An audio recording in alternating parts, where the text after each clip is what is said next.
Assalamualaikum warahmatullahi wabarakatuh. Perkenalkan, nama saya Widya Pramesti, NIM 41119132.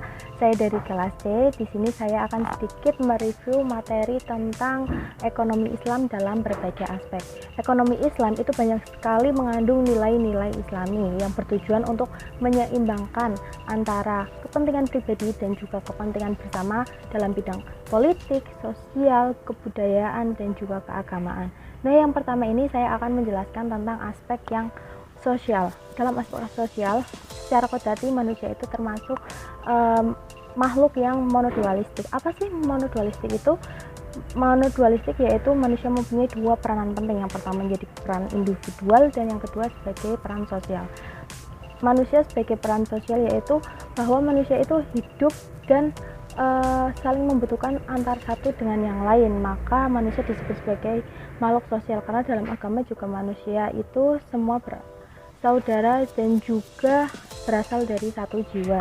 Maka dari itu Allah menganjurkan bahwa manusia harus bekerja sama untuk melanjutkan kehidupannya. Nah, yang kedua ada aspek politik. Dalam aspek politik itu sebagai jaminan agar tercapainya semua kebutuhan primer atau basic needs. Dalam politik itu tidak hanya meningkatkan sebuah taraf kehidupan dalam sebuah negara, akan tetapi meningkatkan taraf kehidupan masyarakat yang ada dalam negara tersebut. Itu merupakan tujuan utama dalam politik ekonomi Islam. Dan yang selanjutnya yaitu ada aspek kebudayaan.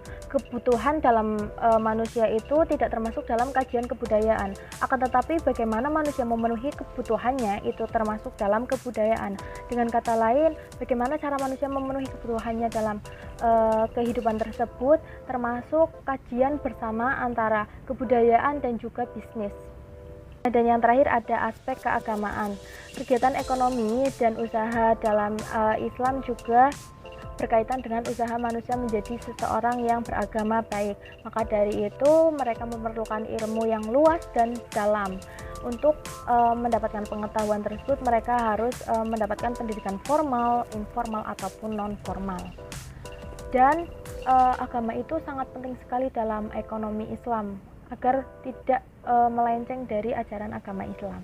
Mungkin cukup itu saja yang dapat saya sampaikan, kurang lebihnya mohon maaf sebesar-besarnya. Wabillahi taufiq wal hidayah. Wassalamualaikum warahmatullahi wabarakatuh.